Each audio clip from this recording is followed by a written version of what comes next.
Army chief general Syed Asim Munir का कहना है कि पाकिस्तान खित्ते में अमन का ख़्वाहां है। पाकिस्तान की खुद मुख्तारी या जोग्राफियाई सालमियत को चैलेंज किया गया तो भरपूर जवाब दिया जाएगा। ISPR के मुताबिक GHQ में नेशनल सिक्योरिटी वर्कशॉप की शुरा से खिताब करते हुए army chief general Syed Asim Munir ने कहा कि बलूचिस्तान की समाजी इक्तिसादी सूरत हाल को बेहतर बनाने पर हुकूमत की मुसलसल तवज्जो है। कई तरक्याती मंसूबों के सम्राट बलूचिस्तान के अवाम तक पहुँचना शुरू हो चुके हैं। बलूचिस्तान के लोगों खुसूसन नौजवानों में शऊर बेदार करने में सिविल सोसाइटी के अरकान का किरदार काबिल तारीफ है। अब नौजवानों ने तरक्की को खुशहाली की तरफ ले जाने में अपना किरदार अदा करना है।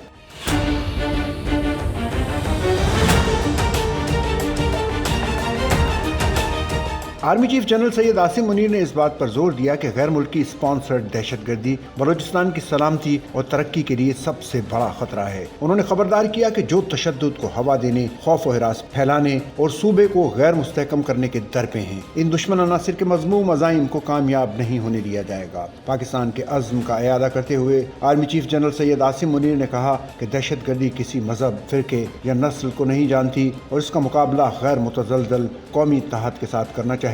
जो दहशतगर्द गिरोह बलोच शनाख्त के नाम पर दहशतगर्दी का इर्तिकाब करते हैं ताकि अपने साजिशी एजेंडे को आगे बढ़ा सकें, वो अनासिर बलोच गैरत और हुब्बुल वतनी पर धब्बा हैं। Army chief general Syed Asim Munir ने इस बात पर जोर दिया कि पाकिस्तान खित्ते में अमन का ख़्वाहां है, ताहम अगर पाकिस्तान की खुद मुख्तारी और इलाकाई सालमियत की खिलाफ वर्जी की गई तो पाकिस्तान अपने कौमी वकार और अपने अवाम की फलाह व बहबूद के लिए पूरी कुव्वत से जवाब देगा। पाकिस्तान की मुसल्लह अफवाज और कानून नाफिज करने वाले इदारे पाकिस्तानी अवाम की मुकम्मल हिमायत से दहशतगर्दी के खिलाफ जंग जारी रखेंगे। सच्चल न्यूज़ नेटवर्क की वीडियोस में खुश आमदेद। नाजरीन, वीडियो से मुतालिक अपनी कीमती राय का इजहार कमेंट बॉक्स में ज़रूर करें और चैनल को सब्सक्राइब करें।